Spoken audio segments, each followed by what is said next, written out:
नमस्कार। स्वागत है आपका द न्यूज लॉन्चर पर। मैं हूं अशोक वानखड़े, लेकर आया हूं आपका अपना कार्यक्रम direct hit. Location Patna, Bihar.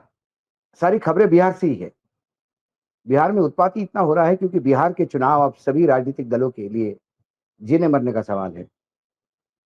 Congress ने अपनी सीडब्ल्यूसी की मीटिंग पटना में बुलाई, लेकिन राजनीति में ओछापन देखिए कि जितने पोस्टर्स, बैनर्स सीडब्ल्यूसी के मेंबर्स को इनवाइट करने वाले थे, सब फाड़ दिए गए। लेकिन फिर वहीं आप बैनर फाड़ो, पोस्टर फाड़ो, आप एक दुष्प्रचार चलाइए, लेकिन क्या इससे चुनाव जीते जाते हैं? ये वैसे ही है कि मैं बार-बार कहता हूँ कि मुर्गे पे डाला डालने से सूरज नहीं उगता, ऐसा तो होता नहीं। आज राहुल गांधी ने जो बार-बार वोट चोरी, वोट चोरी, वोट चोरी बता रहे थे, आज उन्होंने एक नया गेम प्लान के साथ हमला शुरू किया और डायरेक्ट हिट किया सत्ता पक्ष को, ये बोल के कि ये वोट चोरी नहीं, ये रोजगार चोरी भी है, ये विकास चोरी भी है। राहुल गांधी ने मंगलवार को कहा, जब तक चुनाव चुराए जाते रहेंगे, बेरोजगारी, भ्रष्टाचार बढ़ता रहेगा। उन्होंने जोर देके कहा कि युवा अब नौकरी की चोरी और वोट की चोरी बर्दाश्त नहीं करेंगे। इस पर लोकसभा विपक्ष के नेता ने कहा कि बेरोजगारी भारत में युवकों के सामने सबसे बड़ी समस्या है और इसका सीधा संबंध वोट चोरी से है। राहुल गांधी ने लिखा कि भारत में युवाओं की सबसे बड़ी समस्या बेरोजगारी है और इसका सीधा रिश्ता वोट चोरी से है। जब कोई सरकार जनता का विश्वास जीत कर सत्ता में आती है, तो उसका पहला कर्तव्य होता है, उसकी जवाबदेही होती है कि जो घोषणा पत्र उन्होंने दिया, उसको लागू करे। और शायद इस देश के सभी राजनीतिक दलों के घोषणा पत्र में रोजगार एक अहम मुद्दा होता है।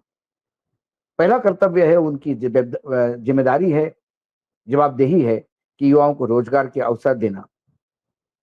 लेकिन जब वोट चोरी से लोग सत्ता में आते हैं, खासकर उन्होंने भाजपा का नाम लेते हुए सीधा हमला किया, वोट चोरी और संवैधानिक संस्था को कब्जे में कर या कैद कर सत्ता में बने रहते हैं, तो फिर उनकी जवाबदेही कहां है, किसके प्रति है? क्यों युवाओं को वो रोजगार देंगे?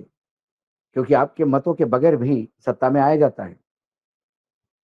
बेरोजगारी 40-45 साल के उच्चतम स्तर पर पहुंच चुकी है, इसलिए नौकरियां घट रही है, भर्ती प्रक्रिया ध्वस्त हो गई है, युवाओं का भविष्य अंधेरे में धकेला जा रहा है। इसलिए हर परीक्षा पेपर लीक, हर भर्ती भ्रष्टाचार की कहानियों से जुड़ी हुई रहती है। देश का युवा मेहनत करता है, सपने देखता है और अपने भविष्य के लिए संघर्ष करता है, लेकिन मोदी जी सिर्फ अपने पीआर सेलिब्रिटी से अपना गुणगान करवाने और अरबपतियों को मुनाफा कमाने में व्यस्त है। युवाओं की उम्मीदों को तोड़ना और उन्हें हताश करना इस सरकार की पहचान बन चुकी है। नेता विपक्ष आके लिखते हैं कि अब हालात बदतर है, भारत का युवा समझ चुका है कि असली लड़ाई सिर्फ नौकरियों की नहीं, बल्कि वोट चोरी के खिलाफ है। क्योंकि जब तक चुनाव चोरी होते रहेंगे, तब तक बेरोजगारी और भ्रष्टाचार बढ़ते रहेंगे। अब युवा ना नौकरी की लूट सहेंगे, ना वोट की चोरी। भारत की बेरोजगारी और वोट चोरी से मुक्त करना ही सबसे बड़ी देशभक्ति है। सरकारी आंकड़ों के अनुसार भारत में बेरोजगारी का दर 2025 में थोड़ी घटी, लेकिन युवाओं के बीच यह समस्या अभी भी गंभीर बनी हुई है। आधिकारिक पीरियोडिक लेबर फोर्स सर्वे के अनुसार अगस्त 2025 में कुल बेरोजगारी का दर 5.1% है, जो जुलाई के दो 5.2% से कम है। अप्रैल 2025 में यह 5.1 थी, जबकि मई में 5.6 और जून में 5.6 थी। ग्रामीण क्षेत्र में दर 4.3 है तक लुढ़की, लेकिन शहरी इलाकों में 7.2 तक पहुंच गई है। यह बयान जेन जेड को सीधे जोड़ रहा है, यानी जिसका जन्म 1997 से 2012 के बीच में हुआ, जो बेरोजगारी से सबसे ज्यादा प्रभावित है। राहुल ने कहा कि असली लड़ाई नौकरी के लिए नहीं, बल्कि वोट चोरी के खिलाफ है।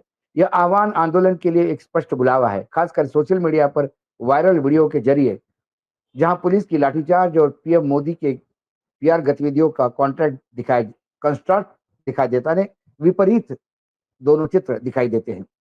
विशेषज्ञों का कहना है कि यह जेन जेड की राजनीतिक रूप में सक्रियता की कोशिश है, जो डिजिटल प्लेटफॉर्म पर सक्रिय है।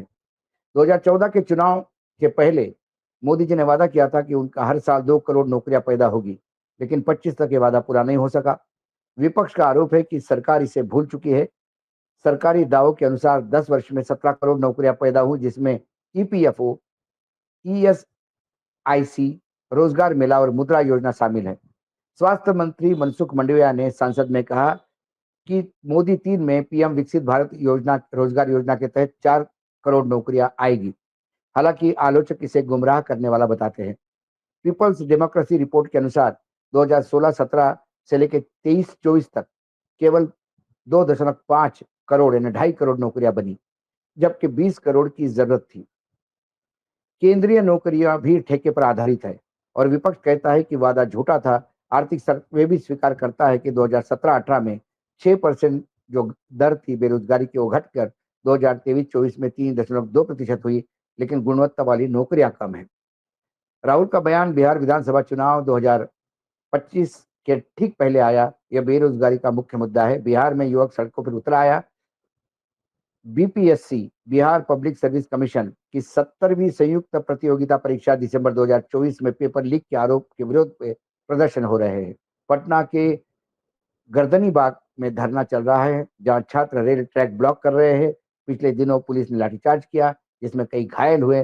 प्रशांत किशोर जैसे नेता भी युवकों को समर्थन दे रहे हैं।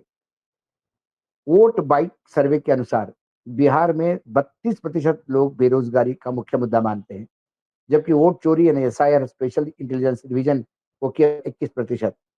राहुल की वोट चोरी कैंपेन को महागठबंधन की रणनीति माना जा रहा है, जो तेजस्वी यादव के पेपर लीक और बेरोजगारी के फोकस से मेल खाती है। विपक्ष का कहना है कि नीतीश कुमार सरकार दमनकारी है, जबकि भाजपा जेडीयू इसे राजनीतिक साजिश बता रही है।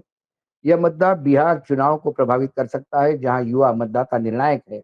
राहुल की यात्रा बयान से कांग्रेस मजबूत स्थिति में आ सकती है। इसी तरह आरजेडी का भी यही मुद्दा रहा है। बिहार की बात करें तो बिहार में पिछले 15 दिनों में 4 से 5 बार लाठीचार्ज हुआ। ये असहनीय और अकल्पनीय है। जब चुनावी साल होता है तो लाठीचार्ज से सरकारें दूर रहती है अक्सर, क्योंकि यही लाठीचार्ज की गूंज फिर मतपेटियों में या मशीनों में आती है। लेकिन पिछले 15 दिनों में यदि 5 लाठीचार्ज होते हैं तो ये बड़े मायने हैं। और लाठीचार्ज किस लिए? लोग वही न्याय मांग रहे हैं कि हमने परीक्षा दी, उसके नतीजे आए, लेटर क्यों नहीं आया? हमने परीक्षा दी, हमने पैसे भरे, पेपर लीक हो गए, आपने रीशेड्यूल किया, अभी तक शेड्यूल क्यों नहीं आया?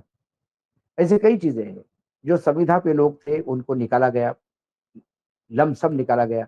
उसके बाद उस संविदा पे वापस लेने की घोषणा हुई, लेकिन कहा गया फिर से एप्लीकेशन करें।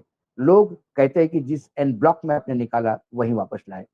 कुल मिलाकर जब वोट चोरी विपक्ष भी कहने लगा, सत्ता पक्ष भी कहने लगा था कि वोट चोरी अब बहुत हो गया, अब हर जगह वोट चोरी आता है, वहीं वहीं राहुल गांधी बताते हैं, कभी हाइड्रोजन बम बताते हैं। तो इस वोट चोरी को क्या लोग अपने दिल में चुनाव के मतदान तक संजो के रखेंगे? लेकिन जब वोट चोरी विकास से जुड़ता है, वोट चोरी रोजगार से जुड़ता है, और वोट चोरी जब एक विभिन्न उन सामाजिक जो हमारे पैरामीटर्स है, उस पैरामीटर्स को जब वोट चोरी से जोड़ के कितना नुकसान हो रहा है ये बताया जाता है, तो फिर वोट चोरी भी बड़ा मुद्दा लगने लगता है। ये बात तो तय है कि जब सरकार लोगों के विश्वास से आती है, तो फिर उनका दायित्व लोगों के प्रति बहुत ज़्यादा होता है और वो लगातार कोई रिस्क नहीं लेते जिससे जनमानस नाराज़ हो। लेकिन यदि आप वोट चोरी से चुनाव जीतते हैं, तो फिर जनमानस की चिंता कौन करेगा? फिर तो अपने स्वार्थ की राजनीति सभी करते हैं।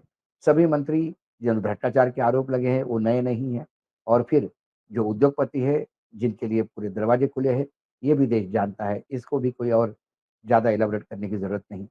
कुल मिलाकर वोट चोरी को विकास के साथ, रोजगार के साथ जोड़ना, ये अब सत्ता पक्ष के लिए भी नया पेच है, जिससे वो बाहर निकलने का प्रयास करेंगे। पटना में भी सभी विपक्षी दलों की भी मीटिंग है। बिल्कुल पूरी तरह से सिक्योरिटी हाई अलर्ट पे है। लेकिन फिर एक लेवल प्लेइंग फील्ड होना चाहिए। यदि सत्ता पक्ष अपनी मीटिंग करता है तो बैनर लगते हैं, विपक्ष अपनी मीटिंग करता है तो नगर निगम बैनर हटवा देता है। ये लेवल प्लेइंग फील्ड नहीं है। इससे लोगों के बीच में भी मैसेज ठीक नहीं जाता। आज डायरेक्ट हिट में इतना ही। कल फिर आता हूँ किसी विषय के साथ। तब तक के लिए नमस्कार। देखते रहिएगा द न्यूज लॉन्चर।